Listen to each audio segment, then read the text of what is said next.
মাহফিলের আমির জনাব মাওলানা শহীদুল্লাহ বাহাদুর উপর সবাই সহযোগিতা করবেন তো? আজকে সবাই একটু দোয়া করে আমরা এলাম আমার হায়াতের মধ্যে আমার নবী বলে, তিরমিজি শরীফ 2641 নম্বর হাদিস, হযরতে আব্দুল্লাহ ইবনে আমর ইবনে আস থেকে বর্ণিত। আমার নবী বলে, বনি ইসরাইল 72 দলে বিভক্ত হয়েছে, আমার উম্মত 73 দলে বিভক্ত হবে। কুল্লুহুম ফিন্নার, সব দলই যাবে জাহান্নামে। তবে আমার নবী বলে, ইল্লা মিল্লাতান ওয়াহিদাতান, তবে একটা দল ছাড়া। বলেন কয়টা দল ছাড়া? আমাদেরকে আপনাদেরকে তাফসীরুল কোরআনের মাহফিলের নাম দিয়ে সুন্দর করে সুর দিয়ে বলবে, সবাই তো নামাজ পড়ে, সবাই তো ঈদের নামাজ পড়ে, সবাই তো জানাজার নামাজ পড়ে, এত ভেদাভেদ কিসের? মিষ্টি ভাষায় কিছু ওয়াজ করনেওয়ালা বক্তা বাংলাদেশে আছে না? নবীর শানে বেয়াদবি করবে, আউলিয়ায়ে কেরামের শানে বেয়াদবি করবে, গাউস বাকের শানে বেয়াদবি করবে, আবার নিজেদেরকে জান্নাতের সার্টিফিকেট দেওয়ার জন্য নিজেদের সংগঠনে ডাকবে। আমরা হক কথা প্রকাশ করে বললে আমরা বড় ফিতনাবাজ। ফিতনাবাজ আমরা না, তারা। কথা কোন ঠিক কিনা? এতদিন আমাদেরকে ঘোষণা দেওয়া হয়েছে আমরা মাজার পূজারি। কথা কোন না কেন ঠিক কিনা? পূজা মণ্ডলে কাদেরকে দেখা যায়? জাতি ইন্টারনেটের মাধ্যমে গত এক সপ্তাহ আগে জাতি দেখে ফেলেছে। এই কথা কোন না কেন ঠিক কিনা? বলেন আমরা কি কোনো কিছু বানিয়ে বলতেছি? 73 দলের ভিতরে 72 দল যাবে দোজখে, একটা দল যাবে জান্নাতে। আমি বলছি না, নবীর হাদিস তিরমিজি শরীফ খুলে দেখো, হাদিস নাম্বার 2641।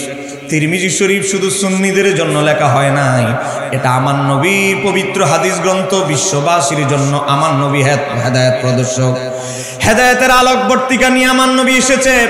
ইহুদি নাসারারা পর্যন্ত আমার নবীর প্রত্যেকটা ভবিষ্যৎবাণী নিয়ে রিসার্চ করছে। একথা বলেন না কেন ঠিক কি রে? গত 2 বছরের মতো ভূমিকম্প পৃথিবীতে, এত ভূমিকম্প, এত বছর চলে গেল পৃথিবীর হায়াত, এত ভূমিকম্প কখনো পৃথিবীতে হয় নাই। কথা বলেন ঠিক কিনা? আজকে নাস্তিকেরা গবেষণা করছে, বিজ্ঞানীরা গবেষণা করছে, বিজ্ঞানীরা গবেষণা করছে, এত ভূমিকম্প কোন সময় হয় নাই। এত ভূমিকম্প কেন হচ্ছে? কেন এত ভূমিকম্প হচ্ছে? আমার নবী 1500 বছর আগে ভবিষ্যৎবাণী করে দিয়ে গেছেন। কি বলে গেছেন? আমার নবী বলে গেছেন, হযরত আবু হুরায়রা থেকে বর্ণিত, আমার নবী বলে, লা তাকুমুস সাআতু হাত্তা ইউকবাদুল ইলমু, কিয়ামত ততক্ষণ পর্যন্ত হবে না। কখন? দেখবা। কি দেখবা? ইউকবাদুল ইলমু, ইলম উঠিয়ে নেওয়া হবে, ততক্ষণ পর্যন্ত কিয়ামত হতে দেখবা না। ইলম কিভাবে উঠিয়ে নেওয়া হবে ইয়া রাসূলুল্লাহ? আমার নবী বলে, হক্কানি আলেমদের ইন্তেকালের মাধ্যমে ইলম আকাশে উঠিয়ে নেওয়া হবে। আজকে দেখেন গোটা চট্টগ্রামের ভিতরে হযরত ইমামে শেরে বাংলার মতো আরেকজন আলেম খুঁজে পাওয়া যাবে, সারা বিশ্বে খুঁজে পাওয়া যাবে। এই যে কিছুদিন আগে আমাদের থেকে বিদায় নিলেন হযরত ইমামে হাশিমি, তখন ঠিক কিনে বলেন, ইমামে হাশিমির মতো আরেকজন আলেম কি কোটা চট্টগ্রামে আছে? না। এটা আমার নবীর ভবিষ্যৎবাণী, সহিহ বুখারী খুলে দেখেন, হাদিস নাম্বার 1036। আমি যতগুলো কথা বলবো সঙ্গে সঙ্গে রেফারেন্স দিয়ে কথা বলবো, মিডিয়ায় কভার হচ্ছে, প্রত্যেকটা হাদিস নাম্বার মূল কিতাবের সাথে মিলিয়ে নেবেন। পৃষ্ঠা আমি বলবো না, ডাইরেক্ট হাদিস নাম্বার বলবো, মিলিয়ে নেওয়ার চেষ্টা করবেন। আজকে আমরা তাই দেখতে পাচ্ছি, হক্কানি আলেমদের ইন্তেকালের কারণে এই স্টেজে বসে গেছে অজ্ঞরা। কথা বলেন ঠিক কিনা? তাফসীরুল কোরআন মাহফিলের ব্যানারের নাম দিয়ে ঢুকে গেছে সিনেমার কোন নায়িকা সুন্দরী। আমার নবীকে কিভাবে রাখাল প্রমাণ করা যায়, আমার নবীকে কিভাবে সাংবাদিক প্রমাণ করা যায়। কথা বলেন না কেন ঠিক কিনা? এটা একটা কিয়ামতের আলামত। জোরে বলেন, এটা কিয়ামতের। আমার নবী বলে, লা তাকুমুস সাআতু, কিয়ামত হবে না হাত্তা, ততক্ষণ পর্যন্ত ইউকবাদুল ইলমু, ইলম যতক্ষণ না উঠিয়ে না হয়। তো কিতাবপত্র সবই বাজারে ঠিক থাকবে, হক্কানি আলেমরা বিদায় নেবে, আর জাহেলরা ফতোয়া দিবে, নিজেরা অপ্রদ্বষ্ট হবে, মানুষরা অপ্রদ্বষ্ট করবে। খুলে দেখেন সহিহ বুখারী হাদিস নাম্বার 100। এ বাবা গভীর মনোযোগ, সময় কম। আমার নবী বলে, কিয়ামত ততক্ষণ পর্যন্ত হবে না। কখন? আমার নবী বলে, ওয়াতাকসুরা জালাজিলু, দেখবা ঘন ঘন ভূমিকম্প শুরু হবে। বলেন বলেন, ঘন ঘন কি শুরু হবে? আরেকটু জোরে বলেন। কিছুদিন আগে আপনারা দেখেছেন আমাদের পার্শ্ববর্তী কিছু রাষ্ট্রে কঠিন ভূমিকম্পে হামলা দিয়েছে, কেন ঠিক কিনা? ইন্দোনেশিয়া, বাবা আমাদের পার্শ্ববর্তী রাষ্ট্র নেপাল সহ বিভিন্ন জায়গায় বড় ধরনের ভূমিকম্প হয়েছে। কিছুদিন আগে বাংলাদেশের ঢাকায় 1 মাসও হয় নাই, ঢাকা বড় ধরনের ভূমিকম্প হয়েছে। আজকে বিজ্ঞানীরা গবেষণা করে বলছে, বাংলাদেশের বিজ্ঞানীরা বলছে আগামী 20 বছর পরে বাংলাদেশের 8টা জেলায় সবচেয়ে বেশি ভয়াবহ ভূমিকম্প হবে। বিজ্ঞানীরা তদন্ত করে বলছে, আজকে নাসা বিজ্ঞানীরা বলছে অদূর ভবিষ্যতে বড় বড় ভূমিকম্প হবে। আরে বিজ্ঞানীরা বলছে, বিজ্ঞান রিসার্চ করে এখন। আমার নবী বলেছেন 1500 বছর আগে। জোরে বলা যাবে কি সুবহানাল্লাহ? সহিহ বুখারী 1036 নম্বর হাদিসে এসেছে, আমার নবী বলে কিয়ামতের আগে কি দেখবা? ওই আতাকারাবাজ জামানো, সময় সংকুচিত হয়ে যাবে। আজকে আমরা রাতের বাবা রাতের 1:30টায় 2টা ঘুমাই, সকাল হয় আমাদের 12টা 1টায়। কথা কম। যুবক তো শীতকালে কম্বলের ভিতর থেকে বেরি হতে পারে না, ফ্রি ফায়ার খেলতে খেলতে ফেসবুকে বান্ধবীর সাথে ইতিহাস বলা শেষ হয় না, তার দিন শুরু হয় দুপুর 1:30টা। বাস্তব না অবাস্তব? আমার নবী বলে কিয়ামতের একটা আলামত হচ্ছে মানুষ সময়ের বরকত খুঁজে পাবে না। মোল্লা আলী কারি মিরকাতুল মাফাতি কিতাবের ভিতরে হাদিসের ব্যাখ্যায় 2টা ব্যাখ্যা করেছেন। একটা ব্যাখ্যা হচ্ছে মানুষ দৈনন্দিন জীবনে চলাফেরা করবে, সপ্তাহ চলে যাবে 3-4 দিনের মতো করে, মানুষ বরকত খুঁজে পাবে না। এক জুমা পড়েছেন, হঠাৎ করে দেখেন 3-4 দিন চলে গেল, মনে হলো আরেক জুমা চলে এসেছে। বলেন বলেন বলেন, বাস্তব না বাস্তব? বাস্তব। যারা আজকে এখানে অনেকের দাড়ি পেকে গেছে, যারা কৃষি জমিতে কাজ করতেন স্বাধীনতার পিরিয়ডের পরে, সকাল ফজরের নামাজের পরে বের হয়ে যেতেন, সকাল 10টার মাঝে দিনের বিশাল একটা অঙ্কের কাজ করে ফেলতেন। আজকে যে আমার বাপ চাচারা দাদারা এত লম্বা কাজ করতেন ফজরের পরে 10টার মাঝে, তারাই এখন সকাল 10টা বাজে চায়ের কাপটা হাতে নেয়। তখন না কেন ঠিক কিনা? বলেন সময়ের বরকত আছে? বরকত নেই। হাদিসের দ্বিতীয় ব্যাখ্যা হচ্ছে সময় সংকুচিত হবে, তার মানে হচ্ছে দিন চলে 24 ঘন্টা। বলেন দিন রাতের সময় কত? আর একটু জোরে বলেন না। দিন রাতের সময় 24 ঘন্টা। গত 2023 সালের রিপোর্ট দেখে নাসা বিজ্ঞানীরা গবেষণা রিপোর্ট দিয়েছে, 71 সহ বিভিন্ন চ্যানেলে আছে। 24 ঘন্টায় দিন হচ্ছে না, কোনদিন 7 মিনিট, 5 মিনিট, 6 মিনিট, আস্তে আস্তে ক্রমাগত কমা শুরু হয়েছে। আমার নবী ভবিষ্যৎবাণী করেছেন 1500 বছর আগে। 2023 সালে খুঁজে দেখেন বাস্তবতা ঘটে যাওয়া শুরু হয়েছে। চিৎকার দিয়ে বলতে হবে ঠিক কিনা? হে মুসলমান, তুমি কোরআন পড়ে খুলে দেখো নাই? হে মুসলমান, আমার নবীর হাদিসগুলো নিয়ে তোমার রিচার্জ নাই। তুমি কেমন নবীকে পেয়েছো? এমন নবীকে পেয়েছো বনি ইসরাইলের মানুষ যেই নবীর নিয়ে গর্ব করে, ঈসা আলাইহিস সালাম। সেই ঈসা আলাইহিস সালাম আমার নবীর শরীয়তের অনুসরণ করবে। নবী যেভাবে রুকু করেছে ঈসা নবী সেভাবে রুকু করবে। নবী যেভাবে 2 রাকাত নামাজ আদায় করেছে সেভাবে আদায় করবে। ঈসা আলাইহিস সালাম দুনিয়াতে যখন আসবে, মুস্তাদরাক আলা সহিহাইনের হাদিস, ইমাম বুখারী বলে হাদিসটা বুখারী মুসলিমের শর্তানুসারে সহিহ।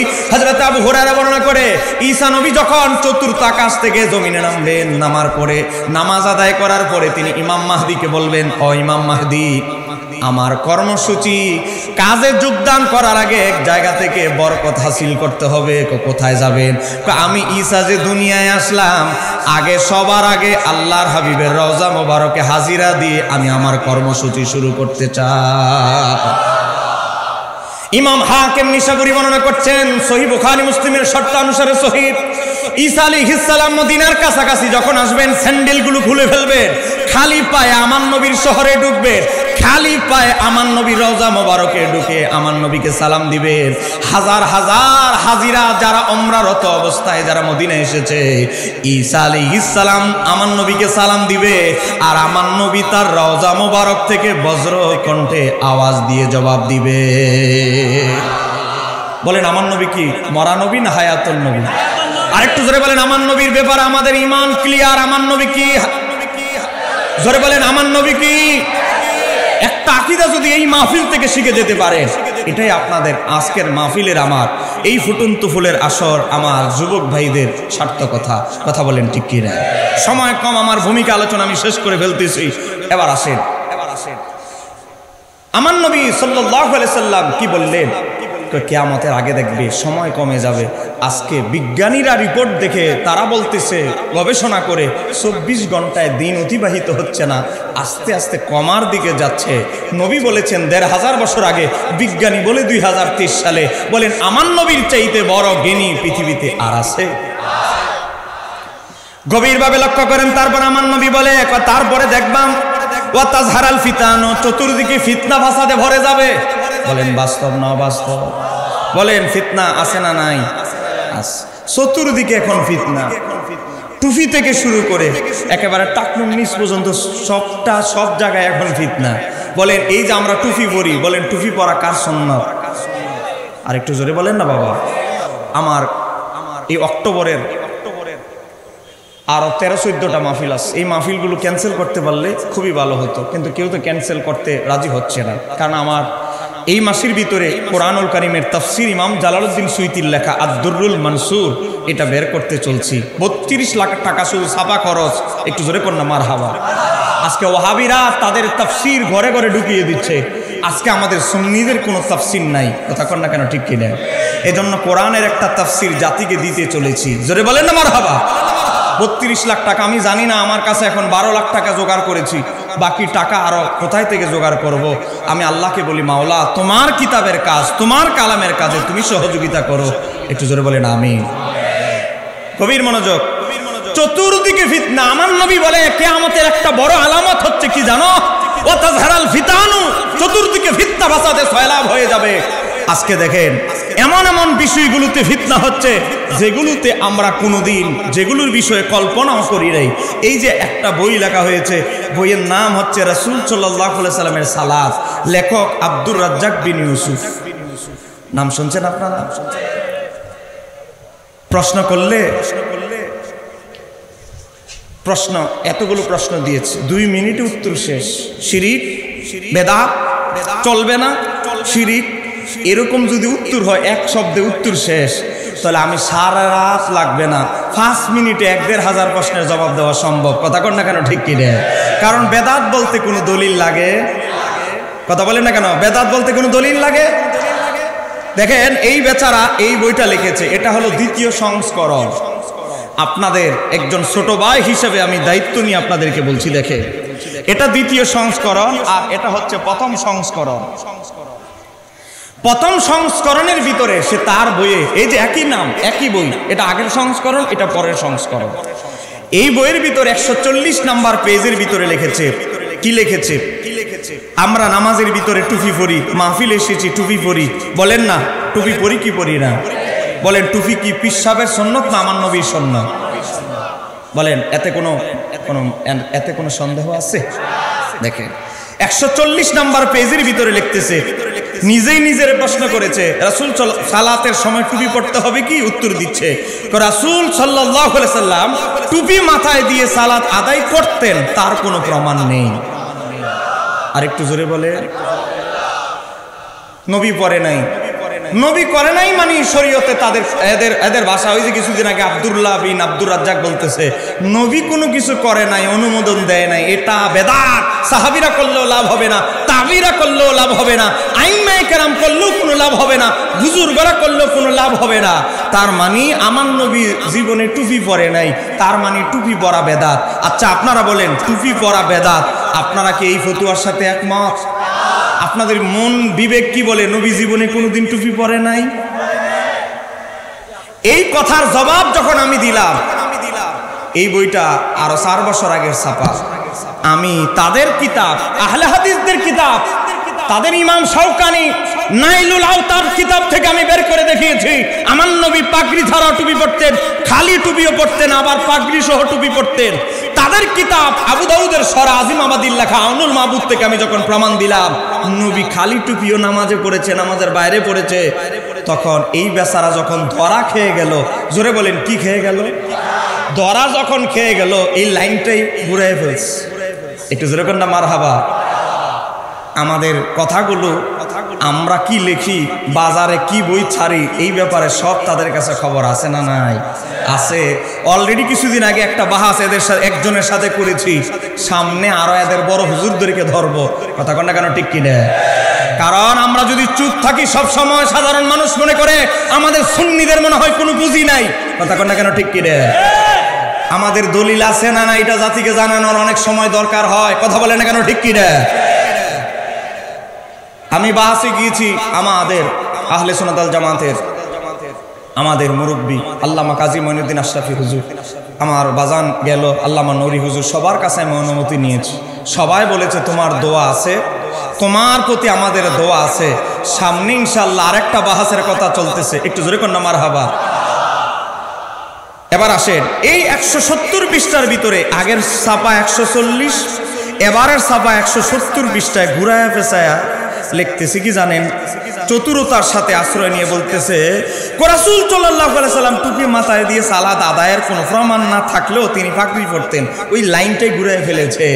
এ বাবা, তুমি যদি এতই তোমার সৎসাহস থাকে, দুইটা ছাপা আমার কাছে স্টেজে আছে, পাল্টাও কেন? নিজের কথায় থাকতে পারো না কেন? আমরা সুন্নিরা এমন কথা বলি না, এমন কথা, এমন আকীদা মাসালা আমরা বলি না যেটার উপরে আমরা দায়েম কায়েম স্থির থাকতে পারবো না। কথা কন না কেন, ঠিক কি রে? কিছুদিনের মাঝে কথা পাল্টিয়ে ফেলেছে। তার মানে সে বুঝে গেছে আমি যে বেদাত কোম্পানি চালু আবিষ্কার করেছি, এই বেদাত তো আমার ফতুয়া ধরা খেয়ে গেছে। কথা কন না কেন, ঠিক কি রে? সম্মানিত আমার দিনী ভাইরা, আজকে কোরআনুল কারীমের তাফসীরের মাহফিলে এসেছেন। এই কোরআন বড় মর্যাদাপূর্ণ কিতাব, মর্যাদাপূর্ণ কিতাব, যে কোরআনের এক একটা অক্ষর তেলাওয়াতের ফজিলত আছে না নাই? কথা বলেন, আছে না নাই? আজকে কোরআন তেলাওয়াত নিয়ে আজকে মুসলমানদের ভিতরে এমন একটা পরিবেশ তৈরি করা হয়েছে। আজকে মুসলমানদেরকে কোরআন তেলাওয়াত আজকে নির্দিষ্ট জায়গায় সীমাবদ্ধ করা হচ্ছে। নামাজে নির্দিষ্ট জায়গায় ও হেফজখানায় কোরআন তেলাওয়াতকে সীমাবদ্ধ করা হচ্ছে। আজকে কবরের কাছে গিয়ে কোরআন তেলাওয়াত করব বলদা হচ্ছে শিরিক বেদাত। কথা কন না কেন, ঠিক কি রে? আপনি দেখেন, ডজন খানিক বই আমার কাছে আছে, সময় কম, এই বইটা দেন। এই দেখেন, একজন বই লিখেছে মুজাফফর বিন মহসিন, কিছুদিন আগে বেচার আবিষ্কার করেছে, গত 1.5 বছর আগে বলেছে আমরা যে কোরআন পড়ি কোরআনের ভিতরে ভুল আছে। আমরা বলবো, যে ব্যক্তি বলে কোরআনে ভুল আছে, আমরা বলবো তার ঈমান যে নাই তাতেও কোনো ভুল। আজকে কোরআন নিয়েও সন্দেহ পোষণ করা হচ্ছে। হাদিস আমরা একটা বললে বলে জাল হাদিস। কথা কন না কেন, ঠিক কি রে? কিছুদিন আগে একজনে এক হাদিসে জাল বলতে গিয়ে তারা ধরেছি, শুধু বুঝিয়ে দিয়েছি। একটা হাদিস নিয়ে আমাদের কত গবেষণা আছে, একটু জোরে কর না মারহাবা। দুনিয়ার এমন কোন মুহাদ্দিসের কিতাব নাই, অনলাইন থেকে শুরু করে 100-র উপর আলেমকে ফোন দিয়েছি, পাকিস্তানের আলেমদেরকে ফোন দিয়েছি, মিশর আজহারের বিশ্ববিদ্যালয়ের আলেমদেরকে ফোন দিয়েছি, হাদিস নিয়ে তন্ন তন্ন করে গবেষণা করে তারপরে বাহাসে গিয়েছি। আমি প্রথমে গবেষণা করে পেয়েছিলাম 29 জন মুহাদ্দিস হাদিসটাকে সহিহ বলেছে। মাওলা আলীর বেলায় এত নজর গবেষণা করে দেখলাম 39 জন, আরো 10 জন তিনি হাদিয়া দিয়ে দিলেন। 39 জন মুহাদ্দিস হাদিসটিকে হাসান বলেছে। জোরে কন্যা মারহাবা বলেন। আমরা বেলায়াত বিশ্বাস করি কি করি না?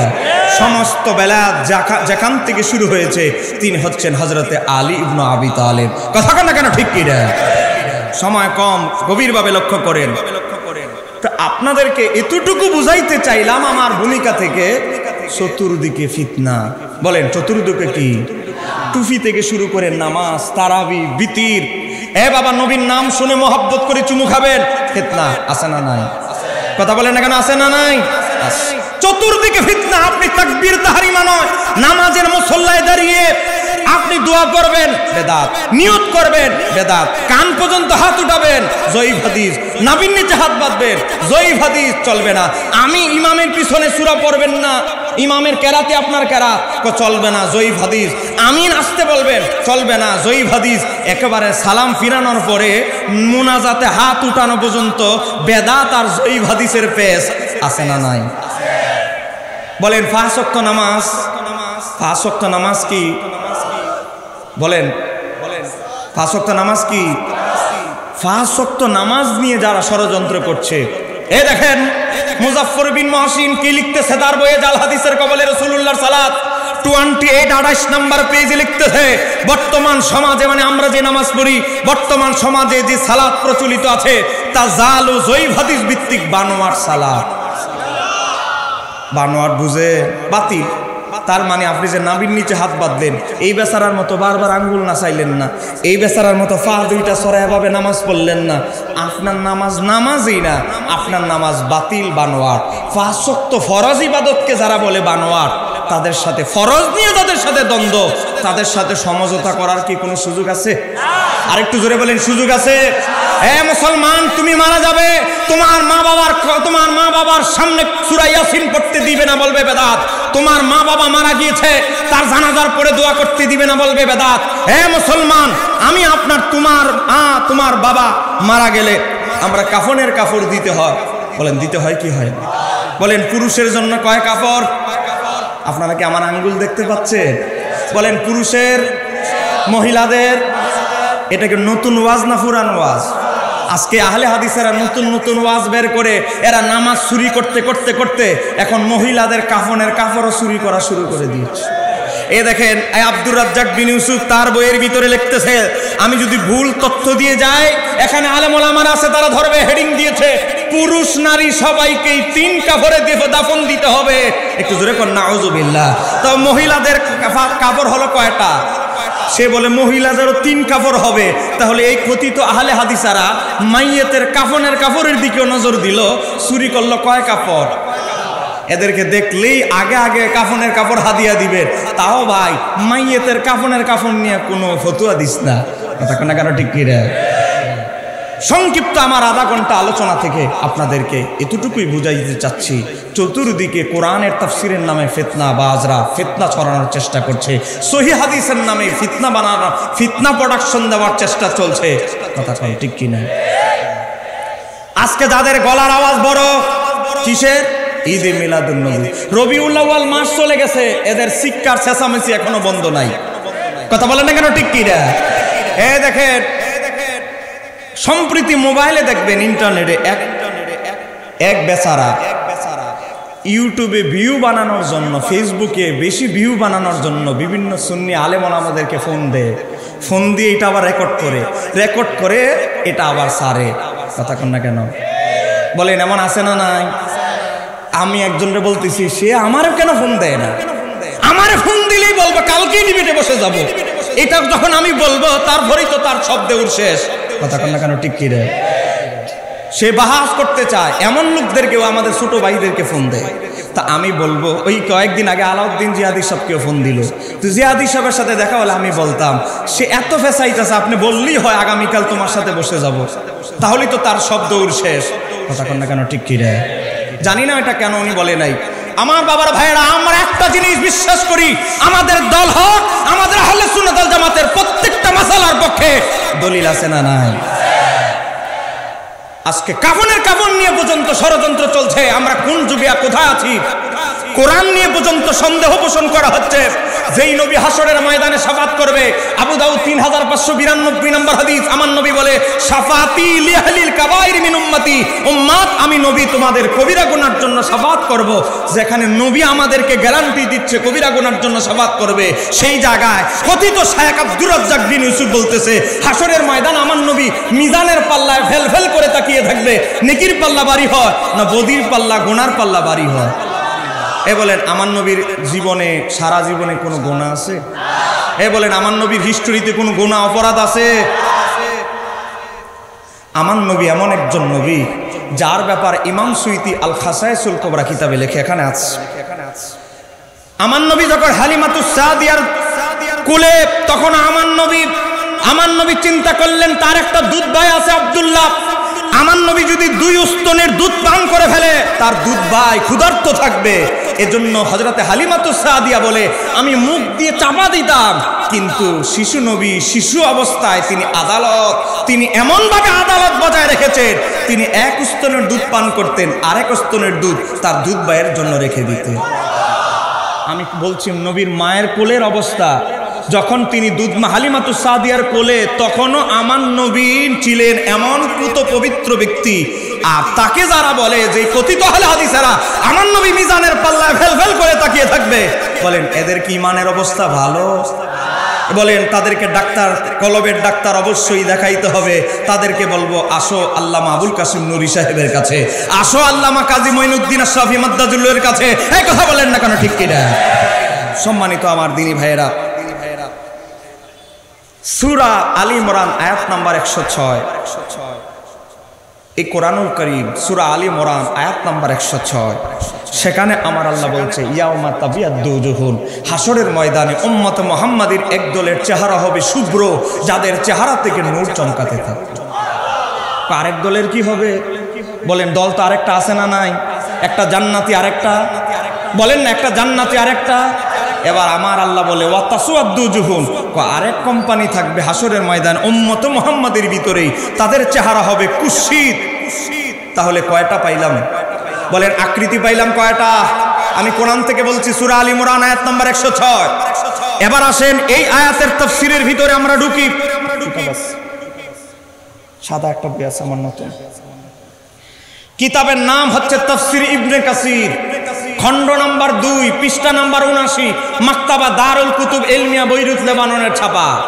হযরতে ইমাম ইবনে কাসির এই আয়াতের ব্যাখ্যায় লিখেন, তিনি এই আয়াতের ব্যাখ্যা করতে গিয়ে ইমাম ইবনে কাসির রাহমাতুল্লাহ আলাইহি লিখতেছেন, হিনা তাবিয়াদ্দু উজুহুন, হাসরের ময়দানে যাদের চেহারা থেকে নূর চমকাবে, সেই দল কারা?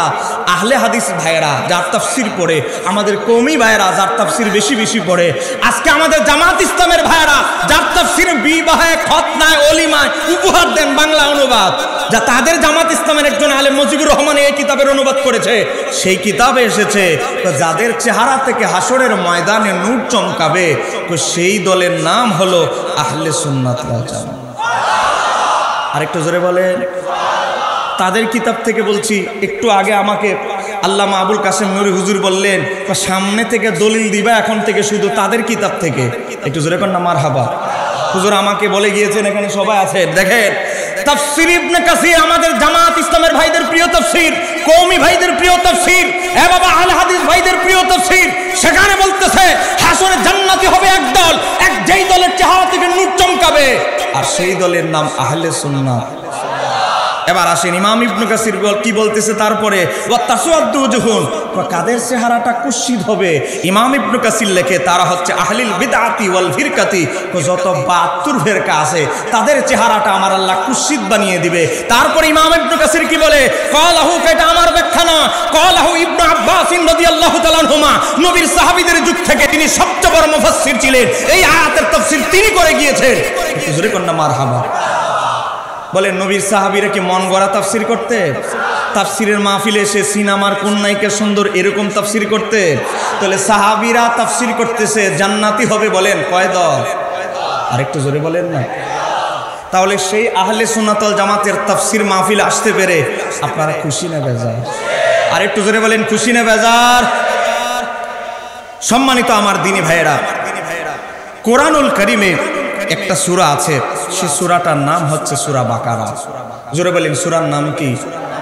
আমাকে বলা হয়েছে কিছু কথা বলার জন্য। এখানে যে আয়াতগুলো দেওয়া হয়েছে এই আয়াতের উপর আমার একটা লেখা আছে, আকাইদে সাহাবা। এই আয়াতগুলোর বিস্তারিত ব্যাখ্যার উপরে আমার লেখা, আমার সম্পাদিত সে বইয়ে বিস্তারিত আলোচনা আছে। সেখান থেকে চুম্বক দুই একটা অংশ বলছি। যেহেতু কোরআনের তাফসীর মাহফিল আমাদের খুব কম হয়, কথা বলেন না কেন, ঠিক কিনা? আমাদের সব দিকে খেয়াল রাখতে হবে। আমাদের আকীদার কথাগুলো এখন এই ফিতনার যুগে বেশি বেশি বলতে হবে, কথা বলেন না কেন, ঠিক কিনা? আমাদের অনেক বক্তা আছেন, আমি কাউকে মেনশন করে বলছি না, যারা শুধু যুবক যুবতীদের বিয়ে ওয়াজ করে, আকীদার ওয়াজ বলে না। পুরা 1.5 ঘন্টা ওয়াজ দেখবেন, শুধু দাওয়াত পাওয়ার জন্য, বাতিলদের আগ্রাসন থেকে, নজর থেকে বেঁচে থাকার জন্য আকীদার ওয়াজ করে না, শুধু যুবক যুবতীর নিয়ে ওয়াজ করে, আছে না নাই? এটা আমাদের আকাবিররা কি এইভাবে ওয়াজ করেছে? আমাদের আকাবিররা যুবকদেরকে নসিহত করেছে, আকীদার বয়ানও ছিল। এই কথা কন না কেন, ঠিক কি না? আরে আগের যুগে ওয়াজ করতো কে চট্টগ্রামে? আল্লামা ওয়াইদ হক নঈমি, আল্লামা নঈমুদ্দিন আল কাদরি। এই কথা বলেন না কেন, ঠিক কি না? আজকে তাদের ওয়াজগুলো এখনো ইউটিউবে আছে, অডিও রেকর্ড আছে, দেখো তাদের ওয়াজ কিভাবে আজকে এই মাঠ ঘাট সাজিয়ে দিয়ে গিয়েছে, কথা কন না কেন, ঠিক কি না? আরে আমরা তো আজকে ফতেহাবাদ সাজানো বাগানে ওয়াজ করছি, যারা আমাদেরকে বাগান তৈরি করে দিয়ে গিয়েছে তাদের আলোচনার ধরজ দেখেন, ধ্যান দেখেন, তাদের আলোচনার মডেল দেখেন, কথা কন না কেন, ঠিক কি না? আপনি যুবকদেরকে আকৃষ্ট করার জন্য ওয়াজ করতেছেন, আর এদিক দিয়ে যুবক চলে যাচ্ছে সহিহ হাদিস গ্রুপে। তাহলে যুবকের চরিত্রের ওয়াজ করে কি লাভ হবে? ঈমান যদি নষ্ট হয়, চরিত্র তো পরে, কথা বলে না কেন, ঠিক কি না? সম্মানিত আমার দিনী ভাইরা, আমার আল্লাহ কোরআনুল কারীমে বলছে ও ইজা কিলা লাহুম আমিনু, আমি শুরু করছি। আপনারা কি কষ্ট পাচ্ছেন নাকি? বলেন কষ্ট পাচ্ছেন? নবী যখন মদিনায় গেলেন, বলেন না কোথায় গেলেন? আমার নবী যখন বলতে লাগলেন ও ইজা কিলা লাহুম আমিনু, ঈমান আনো কামা আমানান নাস, হ্যাঁ বিশ্বের মুসলমান ইহুদিদেরকে বলছে, ইহুদিরা, নাসারারা, মুশরিকরা, দেবতার পূজারীরা, ঈমান আনো কামা আমানান নাস, যেমনি ভাবে আমার সাহাবীরা ঈমান এনেছে তদ্রুপ ঈমান আনো। একটু জোরে বলেন না সুবহানাল্লাহ। বলেন ঘোষণা কার? এতটুকু শুধু বলেছে। এখন ইহুদি নাসারা কাফেরদের অ্যালার্জি খাইজেনে শুরু হয়ে গেছে। তারা কি জবাব দিল জানেন? তারা বলতে লাগলো কলু, তারা বললেন আনুমিনু কামা আমানাস সুফাহা, আমরা ঈমান আনবো ওই মুহাম্মদের অনুসারী নির্বোধ পাগল বলদদের মতো। একটু জোরে বলেন নাউজুবিল্লাহ। নবীর সাহাবীদেরকে বলতেছে নির্বোধ। বলেন নবীর সাহাবীদেরকে বলতেছে কি? আপনারা কি রাগ করছেন নাকি? এমনি তাফসীর মাহফিল চলে না, তা আমরা চেষ্টা করতেছি। এখন আওয়াজ না দিলে আমি ওয়াজ আরেক দিকে চলে যাব। গভীর মনোযোগ। আমার নবী কালেমার দাওয়াত দিতে গিয়ে আমার নবী একটা কন্ডিশন দিলেন, নতুন যারা মুসলমান হবে ঈমান আনতে হবে কামা আমানান নাস, যেমনি ভাবে আমার আবু বকর আলী ঈমান এনেছে ঈমান হতে হবে তদ্রুপ, না হলে ঈমান গ্রহণযোগ্য হবে না। আর কাফেররা বলতে লাগলো কলু, তারা বলতে লাগলো আনুমিনু কামা আমানাস সুফাহা, আমরা ঈমান আনবো মুহাম্মদের এই নির্বোধ অনুসারীদের মতো। আমার আল্লাহ বলে আমার হাবিবের সাহাবীদেরকে নির্বোধ বললি, সঙ্গে সঙ্গে আমার আল্লাহ সাবধানতা অবলম্বনের জন্য, তাদের জবান সংযত রাখার জন্য আল্লাহ সঙ্গে সঙ্গে আয়াত নাযিল করে দিলেন। আমার আল্লাহ বলেন আল্লাহ সাবধান হয়ে যাও, ইন্নাহুম হুমুস সুফাহাউ, হে ইহুদি নাসারারা, হে কাফের মুশরিকেরা, আমার নবীর সাহাবীরা নির্বোধ নয়, আমার হাবিবের সাহাবী বেলাল নির্বোধ নয়, আমার হাবিবের সাহাবী আবু বকর নির্বোধ নয়। নির্বোধ হচ্ছে তোরা, এক নাম্বার নির্বোধ হলি তোরা। ওয়ালাকিল্লা ইয়ালামুন, এটা বুঝার মতো ক্ষমতা তোদের নাই। তোরা যে দেবদেবীর পূজারী আর মূর্তি পূজারিতে লিপ্ত আছিস, তোরা যে আজকে ঈসা আলাইহিস সালামকে আল্লাহর পুত্র বলিস, হযরতে উযাইর আলাইহিস সালামকে আল্লাহর পুত্র বলিস, তোরা যে আজকে শিরকে লিপ্ত আছিস, সেই জ্ঞান তোদের হয় নাই। আমার হাবিবের সাহাবীদেরকে নির্বোধ বলবি, সাবধান সাবধান, চিৎকার দিয়ে বলা যাবে কি সুবহানাল্লাহ। নবীর সাহাবীদেরকে শুধু বলেছেন আসুফাহা, নির্বোধ। সঙ্গে সঙ্গে আল্লাহ ধমক দিয়ে আয়াত নাজিল করেছে। কিন্তু এই যুগে মুসলমান নামদারি লোক পাওয়া যায় যারা নবীর সাহাবীদেরকে মুনাফিক ফতোয়া দেয়। কথা কোন আছে না নাই? তাদেরকে বলি আমরা শিয়া। আর একটু জোরে বলেন না, তাদেরকে বলি কি? জোরে বলেন না, কি বলি? আমি কোরআন থেকে কথা বলছি, আপনারা বিরক্ত হচ্ছে? যে কোনো জায়গা থেকে, হাদিস থেকে, কোরআন থেকে, সব জায়গা থেকে কথা বলার জন্য আমাদের ওস্তাদরা আমাদেরকে ট্রেনিং দিয়েছে। কথা হচ্ছে প্রেক্ষাপট বুঝতে হবে, সময় বড় কম। বাবা, আজকে একদল লোক বের হয়েছে যারা আমার নবীর সাহাবীদেরকে সমালোচনা করে, আছে না নাই? এদের সাথে আমি একটা বাহাস করেছি অনলাইনে, অনেক আলেম ওলামা দেখেছেন। কথা কন না কেন? ঠিক কি রে? আমাদের বক্তব্য হচ্ছে, মনে রাখবেন, আমাদের বক্তব্য হচ্ছে সাহাবীদের মধ্যে 12টা ক্লাস। এক নম্বর ক্লাসের দরজা সাহাবী হচ্ছে খোলাফায়ে রাশিদিন। জোরে বলেন, এক নম্বর মর্যাদা হচ্ছে খোলাফায়ে, তাদের উপরে কোন সাহাবীর মর্যাদা। এই খোলাফায়ে রাশিদিনের ভিতরে আহলে বাইতের একজন সদস্য আছে না নাই? জোরে বলেন না কেন? আছে না নাই? হযরতে আলী রাদিয়াল্লাহু তাআলা, যিনি আহলে বাইতের একজন সদস্য। মনে রাখবেন, আহলে বাইতের মর্যাদা আহলে বাইতের জায়গায়, অন্যান্য সাহাবীদের মর্যাদা সাহাবীদের জায়গায়। মনে রাখবেন, সাহাবীদের মর্যাদা এক গুণ, আহলে বাইতের মর্যাদা দ্বিগুণ। কিভাবে? আহলে বাইত সাহাবীও, আবার আহলে বাইতও, তাদের ফজিলত দুইটা, আর সাহাবীদের ফজিলত একটা, তারা সাহাবী। এদিক দিয়ে আহলে বাইতের মর্যাদা কয় গুণ? ঘুমাই গেলেন নাকি আপনারা?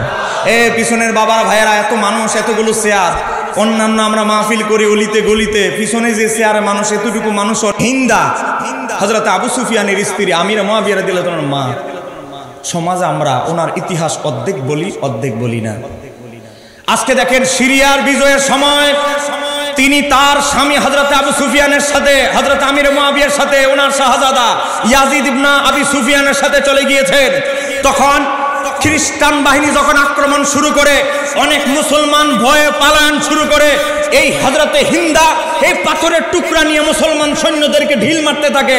এই মুসলমান, কেন ওই খ্রিস্টানদের দেখে পালাচ্ছিস? তখন তিনি ঢিল মারা শুরু করেন, মুসলমান সৈন্য যেন না পালায়। একটু জোরে বলেন না সুবহানাল্লাহ। এই ইতিহাস আজকে কিছু লোক বলবে না।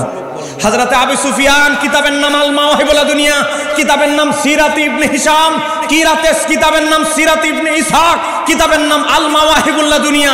গুগলে শুধু একটু সার্চ দেন হুনাইনের যুদ্ধ, সেই যুদ্ধের ইতিহাস দেখেন। অনেক সাহাবীরা যখন আমার নবীর উট ছেড়ে চলে গেল, তখন হযরতে আবু সুফিয়ান সহ আর তার সাথে কিছু সাহাবী এভাবে সিনা টান করে দাঁড়ায় রইলেন আমার নবীর সামনে। আমার আবু সুফিয়ান বলে, আগে তীর বিদ্ধ হবে আমি আবু সুফিয়ানের ভিতরে, আমি আবু সুফিয়ানের হৃদয়ে বক্ষে আগে তীর ঢুকবে, তারপরে রাসূলুল্লাহর কাছে যাবে। আমার নবীকে আবু সুফিয়ান খুশি করে ফেলেছেন, চিৎকার দিয়ে বলা যাবে কি সুবহানাল্লাহ। এই ইতিহাস আমাদের কিছু ভাইরা বলে না, ঠিক কি রে? ও ইতিহাস বলে মুসলমান হওয়ার আগে কি গেছে? মুসলমান হওয়ার আগে খালিদ ইবনে ওয়ালিদ কি কম করেছে? কিন্তু খালিদ ইবনে ওয়ালিদকে স্বর্ণাক্ষরে কেন লেখা হয়? আগের ইতিহাস দেখা হয় না। আর উহুদের ময়দানে মুসলমান পরাজিত হয়েছে শুধু খালিদ ইবনে ওয়ালিদের রণকৌশলের কারণে। খালিদ ইবনে ওয়ালিদ বলে, এক বাহিনী যুদ্ধ করবে, আরেক বাহিনী লুকায়িত থাকবে। মুসলমান যখন মনে করবে আমরা পালায়ন করা শুরু করেছি, আমরা কাফেররা পালায়ন করা শুরু করেছি, মুসলমান মনে করবে আমরা বিজয় ছিনিয়ে এনেছি, তখন তারা যা পাবে গনিমত নেওয়ার জন্য যখন লেগে যাবে, তখন আমাদের দ্বিতীয় বাহিনী অতর্কিত হামলা করে মুসলমানদের পরাজিত করব। এই বুদ্ধির আবিষ্কারক ছিলেন হযরতে খালিদ ইবনে ওয়ালিদ। তখন তিনি কাফের ছিলেন, তখন তিনি দেবতার পূজারী ছিলেন। কিন্তু খালিদ ইবনে ওয়ালিদ যখন মুসলমান হলেন, তার অতীতের ইতিহাস সব রেকর্ড ভঙ্গ করে দিয়ে যত যুদ্ধে তিনি যোগদান করেছেন, প্রত্যেকটা যুদ্ধে বিজয়ের মালা ছিনিয়ে এনেছেন। চিৎকার দিয়ে বলতে হবে ঠিক কিনা? তাহলে আগের ইতিহাস দিয়ে টেনে আজকে একজন সাহাবীকে সমালোচনা করা হচ্ছে। হযরত আমির মুয়াবিয়া, আর তার মা ছিল হিন্দা, তার বাবা ছিল আবু সুফিয়ান, এগুলো বলে আজকে টিটকারি করছো। তাহলে তো প্রত্যেক সাহাবী ওই কয়েক % সাহাবী ছাড়া সবাই তো কেউ না কেউ মূর্তি পূজারী, দেবদেবীর পূজারী ছিল। অতীত ঘাটলে তো সব সাহাবীরই কেউ না কেউ কোনো মূর্তির পূজারী ছিল। অতীত সমালোচনা করার কোনো সাহাবীর অধিকার মুসলমানদের আছে? আরেকটু জোরে বলেন না কেন আছে? আজকে আমার নবীর সাহাবীদের আদর্শ নিয়ে সন্দেহ করা হচ্ছে। একটা ইসলামী দল, আমরা কাউকে কোনো দলকে মেনশন করে কথা বলছি না, শুধু আমি একটা রেফারেন্স দিয়েছিলাম, এজন্য বলেছি কারণ ওনার কিতাব কওমি, সুন্নি, আলিয়া, আহলে হাদিস সবাই মানে। এছাড়া আমি কোনো সংগঠনের নাম আমি ওয়াজে বলবো না। যুবকরা অনেক কষ্ট করে আয়োজন করেছে, তাদের আয়োজন সফলতা কামনা হচ্ছে আমাদের উদ্দেশ্য। কথা বলেন ঠিক কি রে? মনোযোগ।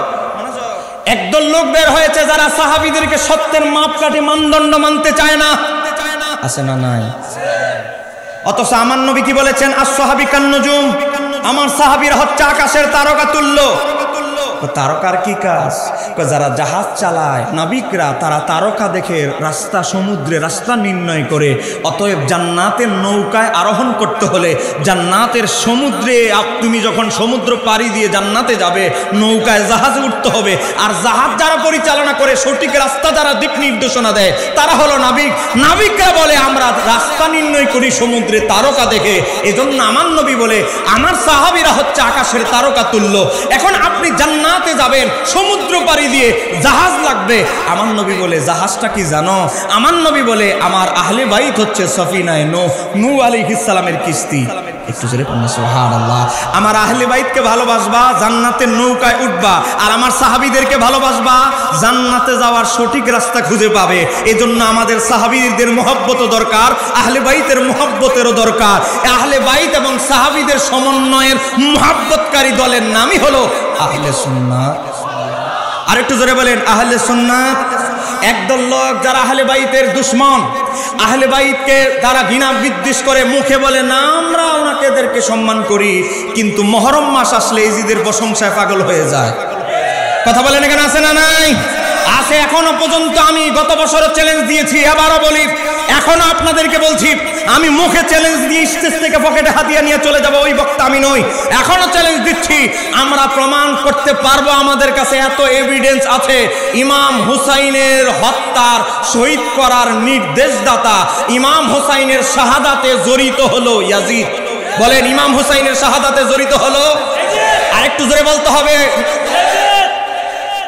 আজকে এজিদকে রহমতুল্লাহ আলাইহি বলার জন্য একদল লোক তাফসিরুল কোরআন মাহফিলের নাম দিয়ে চর্চা করে, এজিদের চর্চা আছে না নাই? আমরা বলবো ইমাম হুসাইন শাহাদাত বরণ করেছেন বীরের বেশে, কথা কন না। আর এজিদ কিভাবে মারা গেছে বলো তো তোমরা? আমার এজিদ প্রেমিক ভাইরা বলো, তোমাদের এজিদ রহমতুল্লাহ আলাইহি কিভাবে, কোন বীরত্ব গাথা নিয়ে মারা গিয়েছে? সে আরাম ফ্যাকাশে হয়ে যাবে, মলিন হয়ে যাবে।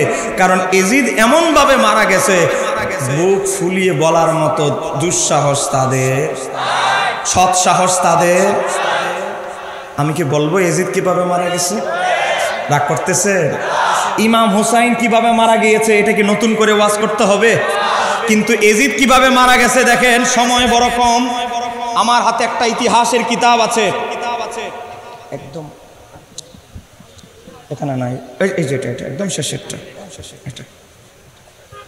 একদম শেষেরটা। এই কিতাবের নাম হচ্ছে আল বিদায়া ওয়ান নিহায়া। একটু যেরকম নাম মারহাবা।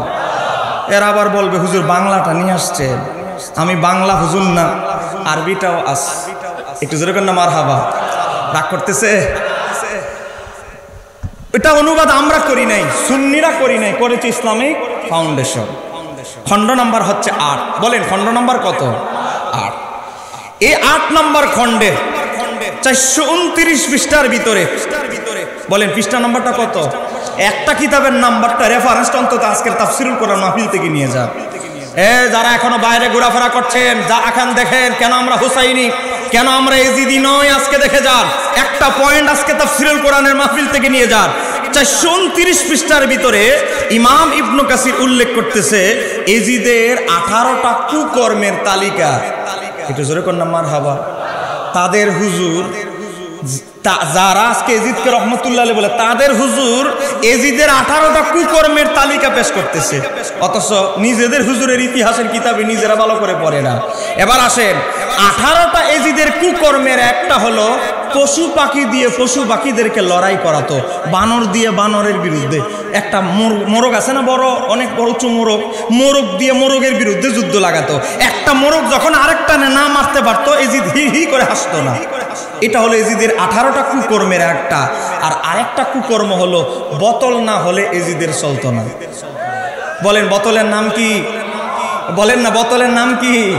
মদ। আমি বলছি না, আমার ভাই এখানে আছে, ভাই আপনি একটু দাঁড়ান, একটু 30 সেকেন্ড, আমার ভাইকে সাক্ষী রাখতেছি। 8 নাম্বার খণ্ড, বলেন 8 নাম্বার খণ্ড, পৃষ্ঠা নাম্বার 429। এজিদের 18 নাম্বার কুকর্মের ভিতরে 16 নাম্বার হলো প্রতিদিন সে মদ পান করত। ভাই প্রতিদিন শব্দটা আছে না নাই? ঠিক আছে বসে। বলেন যে এজিদের প্রতিদিন মদের বোতল না হলে চলতো না, সে এজিদকে যারা রহমতুল্লাহ আলাইহি বলে, আমাদের মনে হয় তারাও মাঝে মাঝে হয়তো খাইতে পারে।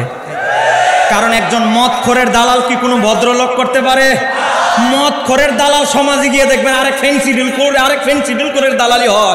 যে এজিদের প্রতিদিন মদ না হলে চলতো না, আমি বলছি না, 750 বছর আগের ইতিহাসের কিতাব আল বিদায়া ওয়ান নিহায়া 8 নম্বর খণ্ড 429 পৃষ্ঠায়, গুগলে লেখো আল বিদায়া ওয়ান নিহায়া বাংলা পিডিএফ 8 নম্বর খণ্ড 429 পৃষ্ঠায় দেখো। ইমাম ইবনে কাসির বলে সাতটা একদিন না, এ বাবা 4 দিন একবার না, প্রতিদিন এজিদের মদ লাগতো। আর আমার নবী বলে সহিহ মুসলিমের হাদিস, যে একজন মদখোর 40 দিন আল্লাহ তার কোন ইবাদত বন্দেগী কবুল করে। এক বেচারা তাফসিরে রুহুল মানি থেকে বলছি, আবার আরেক কিতাব লিখেছেন আল্লামা মাহমুদ আলুসি বাগদাদি। সেই কিতাবের ভিতরে এসেছে এক সৈন্য এসেছে কুফা থেকে, এসে দেখতেছে এজিদ মদ খায়। জোরে বলেন কি খায়? সৈন্য বলতেছে আমিরুল মুমিনিন, মদ তো হারাম, আপনি মদ খাচ্ছেন, এটা তো মদ তো হারাম, ইসলাম ধর্মে মুহাম্মদ সাল্লাল্লাহু আলাইহি ওয়াসাল্লামের শরীয়তে মদ তো হারাম। এজিদ কি যুক্তি দিল জানেন? এই মদও খাইতেছে, উত্তরও দিতেছে, ফতুয়াও দিতেছে, বলতেছে মুহাম্মদ সাল্লাল্লাহু আলাইহি ওয়াসাল্লামের শরীয়তে মদ হারাম হলেও ঈসা আলাইহিস সালামের শরীয়তে মদ জায়েজ আছে। তা আমি কিছুক্ষণের জন্য ঈসা আলাইহিস সালামের শরীয়ত পালন করি, আবার কিছুক্ষণ মুহাম্মদ সাল্লাল্লাহু আলাইহি ওয়াসাল্লামের শরীয়ত পালন করি। একটু জোরে কর না নাউযুবিল্লাহ। আপনারা বলেন মদ হারাম, হারামকে যে হালাল কৌশলে প্রমাণ করতে চায়, 4 মাযহাবের ইমাম একমত।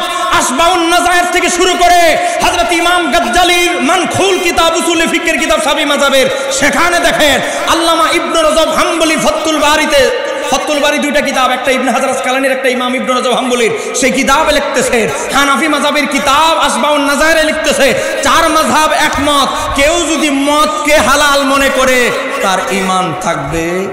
তাহলে এজিদ যে মদ গড় করে খাওয়ার জন্য সে বলতেছে মদের ব্যাপারে আমি ঈসা আলাইহিস সালামের শরীয়ত মানি আর অন্যান্য ক্ষেত্রে মুহাম্মদ সাল্লাল্লাহু আলাইহি সাল্লামের শরীয়ত মানি, এখন বলেন তার কি ঈমান আছে না গেছে? মদের বোতলের সাথে মদের সাথে তার ঈমানও গিয়েছে। এই কথা কেন কেন ঠিক কি রে? এবার আসেন ওই যে মূল কথায় যাই, এজিদ কিভাবে মারা গেল বলেন না? বলবো। দেখেন আমার আল্লাহ বড় বড় ইসলামের দুশ্মন, নবী রাসূল আহলে বাইত ওলি আল্লাহর দুশ্মনদেরকে দুনিয়া থেকে বিদায় করতে বড় বড় সেনাবাহিনীর প্রয়োজন হয় নাই। কথা কন না কেন ঠিক কিনা? এখন তো 250 অধিক প্রধানমন্ত্রী সারা পৃথিবীতে। একটা সময় ছিল সারা পৃথিবী শাসন করত 4 জন। বলেন না কয়জন? আরেকটু জোরে বলেন।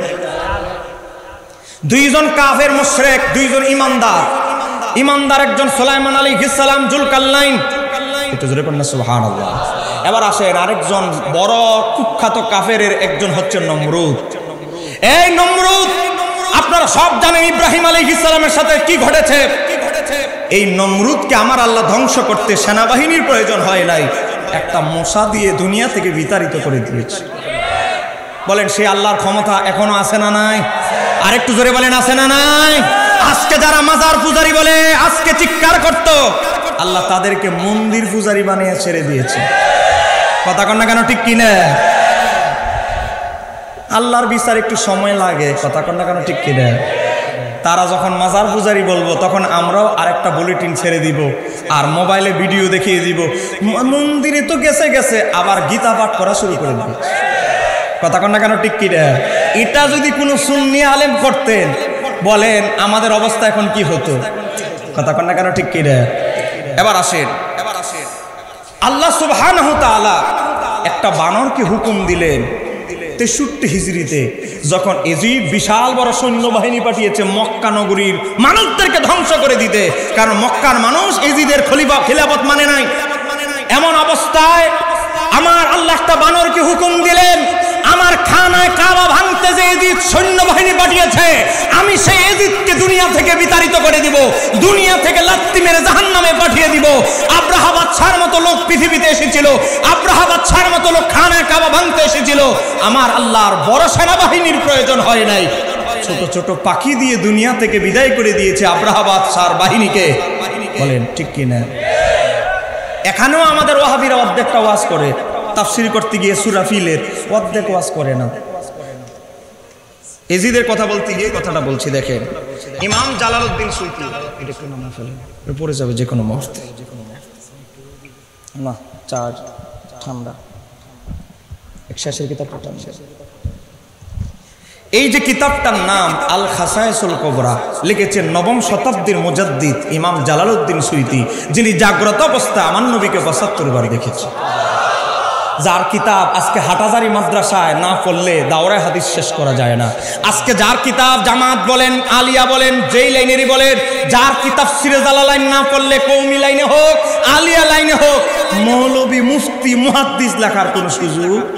সেই ইমাম সুয়ুতী উল্লেখ করেছেন হযরতে আব্দুল মুত্তালিব যখন আব্রাহা বাদশার কাছে গেল, হে আব্রাহা বাদশা, আমার 100-এর অধিক ওট তুমি নাকি জব্দ করেছ, আমার ওটগুলো আমাকে দিয়ে দাও। আব্রাহা বাদশা বলল, আব্দুল মুত্তালিব, আমি তো ভাবছি তুমি তোমার ওট নিতে না কাবা রক্ষার জন্য চাইবা, তুমি ওটের কথা বলতেছো, কাবার মালিক তো আমি না, এটার একটা ব্যবস্থা হবে, তুমি আমার ওটগুলো আমাকে ফিরিয়ে দাও। একটু জোরে বলেন। আর একটু গভীরভাবে লক্ষ্য করেন, আব্রাহা বাদশার বাহিনী যখন এসেছিল মক্কার সব মানুষ মক্কা ছেড়ে চলে গিয়েছিল, একমাত্র আব্দুল মুত্তালিব চলে যায় নাই। একটু জোরে বলেন। কেন চলে যায় নাই? কারণ সে জানে তার এক সম্মানিত মহাসম্মানিত নাতি মা আমেনার গর্ভে আছে। তখন আমার নবী মায়ের গর্ভে, যেখানে আমার নবীর মাকে ছায়া দেওয়ার জন্য মেঘমালা ছায়া দেয়, যেখানে আমার নবীর মা আমেনা কূপের কাছে গেলে গভীর কূপের পানিগুলো উপরে ভাসমান হয়ে যায়, একটু জোরে বলেন না সুবহানাল্লাহ। যেখানে আমার নবীর মা পা রাখে, ধুলা ভালো মুক্ত বালুগুলো, এত উত্তপ্ত রোদের বালুগুলো, রৌদ্রের এই বালু কণাগুলো এত গরম, মা আমেনা পা দিতে দেরি, বরফের মতো ঠান্ডা হতে দেরি নাই। তো সেখানে মক্কায় আমার নবী রাহমাতুল লিল আলামিন মায়ের গর্ভে আব্রাহা বাদশাহ কাবাঘর ধ্বংস করে দিবে, সেই ক্ষমতা আব্রাহা বাদশার আছে? নবীর দাদা আব্দুল মুত্তালিব উটগুলো নিয়ে আসলেন, আসার পরে মা আমেনার কাছে আসলেন, আসার পরে মা আমেনাকে বললেন, ইমাম সুয়ুতী আল খাসাইসুল কুবরায় উল্লেখ করেন, নবীর দাদা আব্দুল মুত্তালিব বললেন, ও আমেনা তুমি হাত উঠাও। নবীর দাদা আব্দুল মুত্তালিব হাত উঠায় বলে, ও মাওলা, যেই নূর তুমি খানায় কাবায় আমি যখন ঘুমাইছিলাম আমারে স্বপ্নে দেখিয়েছো, সেই নূর আমার পুত্রবধূ আমেনার গর্ভে আছে, সেই নবীর উসিলায় তুমি খানায় কাবাকে রক্ষা করো। এ বাবা আব্দুল মুত্তালিব হাত উঠাইতে দেরি, আমার নবী তখন মায়ের গর্ভে, নবীর উসিলা দিয়ে দোয়া করতে দেরি, আমার আল্লাহ ঝাঁকে ঝাঁকে সেনাবাহিনী পাঠায়া, পাখি পাঠায়া আব্রাহা বাহিনীকে ধ্বংস করতে 1 মিনিটও লাগে নাই। এ আমার বাবার ভাইরা, ইমাম হুসাইনকে যখন শহীদ করলো, এজিদ যখন এত অপকর্ম করলো, আমার আল্লাহ একটা বানরকে, জোরে বলেন কাকে, একটা বানরকে হুকুম দিলেন, এজিদের রাজ দরবারে খাঁচার ভিতরে বন্দী, যোদ্ধা বানর, যুদ্ধ করতে জানে, জঙ্গলি বানর না, প্রশিক্ষণপ্রাপ্ত বানর, যুদ্ধ করতে জানে, লড়াই করতে জানে। এজিদ হলো এক বানর, কিনে আনছে আরেক বানর, কথা কোনটা কেন ঠিক কি রে? এই বানরের প্রতিযোগিতা লাগিয়ে দিয়েছে সকালবেলা, কিন্তু রাত্রে আমার আল্লাহ পয়গাম দিয়ে দিয়েছে, এ বানর, তোমার দাঁতের মাঝে আমি বিষাক্ত বিষ দিয়েছি, এই দাঁত দিয়ে এজিদের ঘাড়ের মাঝে এমন ভাবে আক্রমণ করবে, কামড় দিবে, বিষ দাঁতে যেন বিছানায় পড়ে সে মারা যায়, কোনো ডাক্তার যেন চিকিৎসা করতে না পারে, তোমার দাঁতে আমি এমন বিষ দিয়ে দিয়েছি, চিৎকার দিয়ে বলা যাবে। এবার দেখেন ইমাম ইবনে কাসির কি লিখতেছে। ইমাম ইবনে কাসির লেখে, এজিদের মৃত্যুর কারণ ছিল যে সে একদিন একটি বানরকে উঠিয়ে দোলা দিচ্ছিল, বুঝেন না, একটা বানর আরেকটা বানরের বিরুদ্ধে লাগাচ্ছে, আর অমনি একটি বানর তাকে কামড় দেয়, কামড়ের বিষে সে মারা যায়। একটু জোরে কন্যা মারহাবা। এখনো পর্যন্ত কোন ওয়াহাবি এজিদ কিভাবে মারা গেছে ওয়াজে জীবনে বলে জানে? এজিদ এমন ভাবে মারা গেছে, তার কোনো মারা যাওয়ার মাঝে কোনো বীরত্ব, আরেকটু জোরে বলেন, কোনো বীরত্ব। আর ইমাম হুসাইন এমন ভাবে শাহাদাত বরণ করেছে, কিয়ামত পর্যন্ত ইমাম হুসাইনের শাহাদাতের জিকির চলতেছে, চলতে থাকবে, চিৎকার দিয়ে বলতে হবে ঠিক কিনা?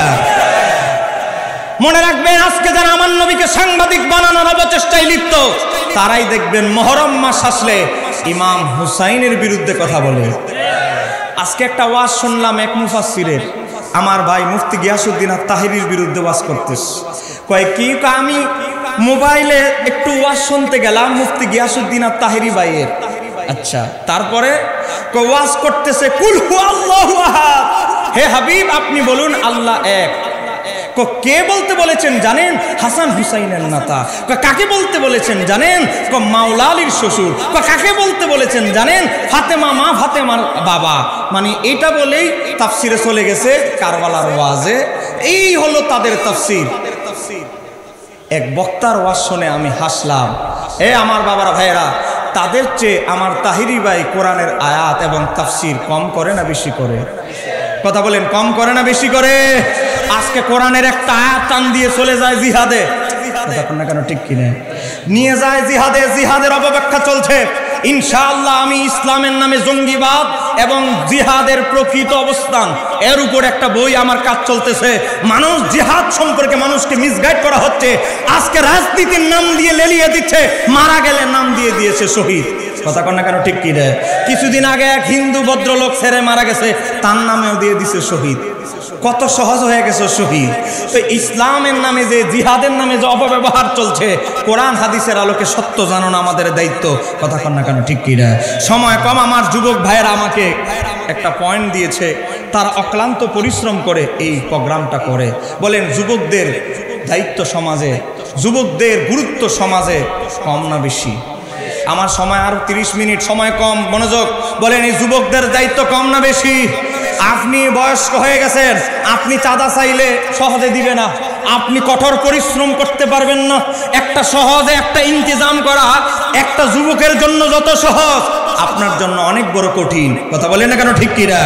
আমরা আজকে এই যে আমার ফুটন্ত ফুলের আসর সংগঠনের যুবক ভাইয়েরা, তারা অক্লান্ত পরিশ্রম করে 3-4 বক্তাকে দাওয়াত দিয়ে এই যে তাফসীরুল কোরআনের মাহফিল আয়োজন করেছে, আপনারা খুশি না বেজার? তারা আজকে চাইলে মন গড়া তাফসীর কারকদেরকে দাওয়াত দিতে পারতো।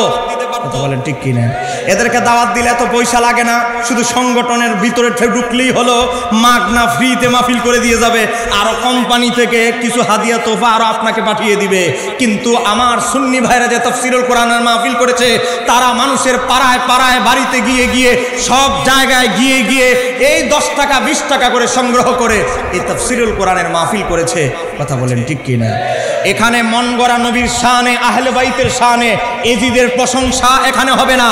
আমার নবীকে কাউবয় রাখাল প্রমাণের অপচেষ্টা এখানে হবে না। ঠিক কিনা?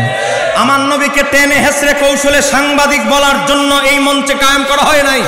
কথা বলেন না কেন, ঠিক কিনা? আজকে তারা বলে সময় কম। আমি আমার ভাইদের ব্যাপারে দুইটি কথা বলছি। সময় কম, আমার নোটবুকের ভিতরে অচিরে আমি একটা রেসালা লিখব, নবী কাকে বলে, নবী শব্দের ব্যাখ্যা সহ 29 জন মুহাদ্দিসের অভিমত আমি একসাথে করেছি। আজকে তারা বলে নবী মানি সংবাদ বাহক, সাংবাদিক। নবী মানি সংবাদ বাহক, সে অর্থে নবীও সাংবাদিক ছিলেন। এই কথা জায়েজ প্রমাণের জন্য একদল দালাল মৌলবীও লেগে গেছে। কথা বলেন না কেন, ঠিক কিনা? আমি মুফতি শহীদুল্লাহ বাহাদুর আইডিতে গেলেও দেখবেন এদের একজন বড় হুজুর 14 গ্রামের, এদের একজন বড় মুফাসসির, তাকে বাহাসের চ্যালেঞ্জ দেওয়া হয়েছে আমাদের একজন সাংবাদিক ভাই, যে মুফতি শহীদুল্লাহ বাহাদুর তা আপনার সাথে বসতে চায়। তিনি প্রমাণ করবেন নবীকে সাংবাদিক বলা কুফরি, আপনি প্রমাণ করবেন সাংবাদিক বলা বৈধ নবীকে। বলে এখন আমার ওয়াজের সিজন, আমার এখন সময় নাই। কথা কন না কেন, ঠিক কিনে? আমি যদি মিথ্যা কথা বলি, অডিও রেকর্ড ছেড়ে দেওয়া হয়েছে, ইন্টারনেটে দেখবেন। নবীর শান মানে নবীকে সাংবাদিক বলবে। আর সাংবাদিককে এখানে তো অনেক সাংবাদিক এসেছে, সাংবাদিকের কাজ হলো সমাজ থেকে সংগ্রহীত সংবাদ। আর আমার নবী যত সংবাদ দিয়েছেন সব রব্বুল আলামিন থেকে প্রাপ্ত সংবাদ, নবী আল্লাহর পক্ষ থেকে সংবাদ, আর মানুষ থেকে সত্য মিথ্যা মিশ্রিত সংবাদ কোশ্চিন খালেও এক হতে পারে।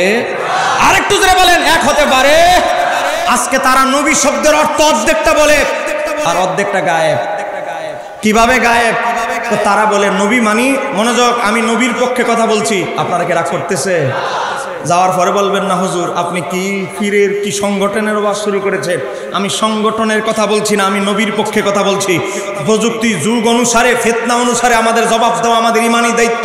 আকীদাগত কথা সবাই বলে না, আমাদের কিছু বলতে হয়। দেখেন ইমাম কাস্তালানি, এই যে কিতাবটা আছে, সময় কম, গাড়িতে সবগুলো কিতাব আছে, নবী শব্দের ডিকশনারি সহ সবগুলো। সময়ের কারণে আমি আনতেছি না, কারণ দেখাইতে পারবো না। কিতাবের নাম আল মাওয়াহিবুল্লাহ দুনিয়া। এই কিতাবটা লেখা হয়েছে আজ থেকে 550 বছর আগে। জোরে কন্যা মারহাবা। এই কিতাবে লেখা আছে মিলাদুন নবীর রাতের মর্যাদা কদরের রাতের চাইতে উত্তম। আমার তাহিরি ভাই 12 রবিউল আউয়ালে ঢাকা যখন এই কথা বললো, একদল হুজুরের অ্যালার্জি খাজ্জানি শুরু হয়ে গেছে। আরে তোমার অ্যালার্জি খাজ্জানির গুরুত্ব, তোমার অ্যালার্জি খাজ্জানি সারার জন্য তো ইমাম কাস্তালানি মেডিসিন ওষুধ দিয়ে দিয়েছেন বহু আগে। তুমি যদি একটু নিচের লাইনগুলো পড়তা তাহলেই তো পাইতা।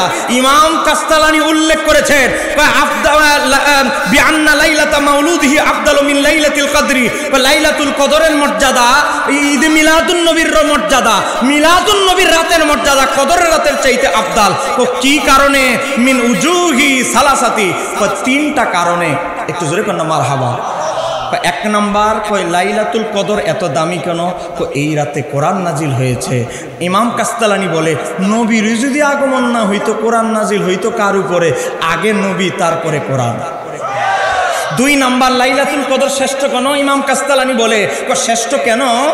এই রাতে ফেরেশতারা আকাশ থেকে জমিনে নামে, জমিনে নামার পরে এই লাইলাতুল কদরে ফেরেশতারা আনন্দিত হয়। ফেরেশতাদের আনন্দের রাতের কারণে যদি লাইলাতুল কদরের এত দাম হয়, নবী না সৃষ্টি হলে ফেরেশতাদেরও সৃষ্টি হতো না। আমার নবীর আগমনের চাইতে ফেরেশতার জমিনে আগমন কখনো দামি হতে পারে না। একটু জোরে বলেন না সুবহানাল্লাহ। তিন নাম্বার কারণ কি? কয় মিলাদুন নবীর রাতের এত ফজিলত কেন? কয় লাইলাতুল কদর উম্মত মুহাম্মাদিকে দান করা হয়েছে। ইমাম কাস্তালানি বলে নবী আগে না উম্মত আগে? নবী আগে। নবীর যদি আগমন না হইতো উম্মত হইতো না, লাইলাতুল কদর দান করা এটা তো পরের ব্যাপার। কথা কন। ওয়াহাবি তোমাদের সবার যুক্তি। ইমাম কাস্তালানি 550 বছর আগে ঈদ মিলাদুন নবীর দিনের রাতের মর্যাদা যে লাইলাতুল কদরের চেয়ে উত্তম, ইমাম কাস্তালানি ভেঙে ভেঙে স্পষ্ট করে বুঝিয়ে দিয়েছে। যাদের কলম মরা এরা জীবনেও বুঝবে। এই ইমাম কাস্তালানি আল মাওয়াহিবুল লাদুনিয়া কিতাবের ভিতরে খণ্ড নাম্বার 1 পৃষ্ঠা নাম্বার হচ্ছে 468। এই কিতাবের ভিতরে ইমাম কাস্তালানি লেখে নবী শব্দের ব্যাখ্যা করতেছে। সেটা কি করা হয়েছে? মাখুজাতুন গ্রহণ করা হয়েছে মিনান নাবা। নবুয়ত শব্দটা নাবা থেকে নির্গত নেওয়া হয়েছে। তার অর্থ হচ্ছে হুয়াল খবরু, তার অর্থ হচ্ছে সংবাদ, সংবাদ প্রকাশকারী, সংবাদদাতা। কিসের সংবাদ? এটাই ওয়াহাবিদের সাথে আমাদের পার্থক্য। সংবাদটা কিসের? সাংবাদিকেরও সংবাদ, নবীরও সংবাদ। ইমাম কাস্তালানি বলে নবীদের সংবাদ হচ্ছে আন্নাল্লাহ, নিশ্চয়ই আল্লাহ তাআলা আতলাহু আলা গায়বিহি, নবীদের কাছে গায়েব প্রকাশ করে। আর গায়েবের সংবাদ নবীরা ইজহার প্রকাশ করে। তাহলে নবীরা যেই সংবাদ দেয় সেই সংবাদ হচ্ছে গায়েবের সংবাদ। বলেন নবীরা যে সংবাদ দেয় সেই সংবাদের নাম কি? গায়েবের সংবাদ। আর সাংবাদিক পকেটে টাকা যেই দিক, সাংবাদিক চলে সেই দিক। কথা কোন ঠিক কিনা? আমি ভালো সাংবাদিকরা আছে তাদের কথা আমি বলছি, কথা কোন না কেন ঠিক কিনা? ভেজালদের ভিতরে, এত ভেজালের ভিতরেও ভালো সাংবাদিক সমাজে আছে না নাই? আছে। সচেতন সাংবাদিক, সত্যবাদী সাংবাদিক আছে। কিন্তু ওই সাংবাদিককে যদি জিজ্ঞাসা করা হয় আপনি বলেন তো 100% কি আপনি রিপোর্ট দিতে পেরেছেন? বলে আমি চেষ্টা করেছি, কিন্তু 100 হতেও পারে নাও পারে। কিন্তু বলেন আমার নবীর সংবাদের মাঝে 1% কোনো সন্দেহ আছে? তাহলে সাংবাদিকের সাথে নবীর সংবাদের তুলনা দিলে কি ইমান থাকবে? পড়ো নবীর সিরাতের কিতাব পড়ো। নবী কারে কয় অর্ধেক লাইন পরে পরের লাইন না পড়লে তাহলে তো মহা মুশকিল। ওই এক আধা ডাক্তার আগের যুগে বুঝেন না 2-1 পাতা পরে ডাক্তারি শুরু করে দিত। আগের যুগে তো এত হসপিটাল, বুঝেন না, এত হসপিটাল বাণিজ্য ছিল না 20-25 বছর আগে। বাবা বই পড়েছে আগের পাতা, বই পড়েছে কি অমুক রোগ হলে এত সাইজের ইঞ্জেকশন দিয়ে ওষুধ পুশ করতে হবে। বেচারা এত বড় গরুর ইঞ্জেকশন লয়েছে, বেচারা কই ইঞ্জেকশন দিলে তো আমি মারা যাব। আমার কিতাবে ইহাই বলে, আমার কিতাবে এটাই আছে। কিন্তু এক শিক্ষিত লোক আসার পরে বলে দামেন এই ইঞ্জেকশন দিলে রুগী মারা যাবে, আপনার বইটা আমি দেখতে চাই। পরের পাতা উল্টায়া দেখে যদি রুগী গরু হয়। আগের পাতা পড়ছে এই রোগ হলে এত বড় ইঞ্জেকশন দিয়ে দিবে, কিন্তু পরের পাতায় যে আছে রোগী যদি গরু হয়। আমার ভাইরা ওই নবী শব্দের অর্থ পড়েছে ওহুয়াল খবরু, সংবাদ। পরের লাইনে যে বলা হয়েছে কিসের সংবাদ? আন্নাল্লাহ আতলাহু আলা গায়বিহি, নবীরা যে আল্লাহ প্রদত্ত গায়েবের সংবাদ প্রকাশ করে সেই সংবাদদাতা হচ্ছে নবীরা। পরের লাইন আর বেচারা পড়ে নাই। এরকম আন্তর্জাতিক মূর্খ মুফাসসির আছে না নাই? রাগ করতেছেন আমার কথা? আমি তো সাফার জোরে বলতেছি না, আরবি আবারত বলে, কিতাবের নাম বলে, কিতাবের লেখকের গ্রহণযোগ্যতা বলে কথা বলতেছি। রাগ করতেছে? এবার আসে ইমাম কাজী আইয়াজ একটা কিতাব লিখেছেন, এখানে সব আলেম ওলামা আছে, আশ-শিফা। বাবা আশ-শিফা, শিফা শরীফ যাকে বলা হয়। ইমাম শাহ আব্দুল আজিজ মুহাদ্দিস দেহলভী বুস্তানুল মুহাদ্দিসিন, বাংলা পাবেন, গুগলে লিখবেন বুস্তানুল মুহাদ্দিসিন PDF পাবেন। সেখানে এসেছে ইমাম কাজী আয়াজের জীবনী সূচিতে পড়বেন। সেখানে এসেছে ইমাম কাজী আয়াজ যখন ইন্তিকাল করলেন, ওনার অসংখ্য ছাত্র, ওনার শাহজাদা দেখতে লাগলেন স্বপ্নে 2টা চেয়ার। বলেন চেয়ার কয়টা? এখন আমি কয়টা চেয়ারে বসা? 2টা চেয়ার। একটা চেয়ারে আল্লাহর হাবিব বসা, আর একটা চেয়ারে ইমাম কাজী আয়াজ বসা। আল্লাহর হাবিব ইমাম কাজী আয়াজের চেহারার দিকে তাকায়া তাকায়া মুচকি হাসতেছে। একজন জিজ্ঞাসা করলেন, ইয়া রাসূলুল্লাহ, আপনি ইমাম কাজী আয়াজের কোন কাজটার প্রতি বেশি খুশি হয়েছেন? আল্লাহর হাবিব বলে, কাজী আয়াজ জীবনে যত আমল করেছে আমি নবীর সবচেয়ে বেশি খুশি হয়েছি। কাজী আয়াজ আমি নবীর উপরে 2 খণ্ডে যে একটা জীবনীর কিতাব প্রশংসা নামা লিখেছে শিফা শরীফ, এই কিতাবের কারণে আমি কাজী আয়াজের প্রতি নবী সন্তুষ্ট হয়ে গিয়েছি।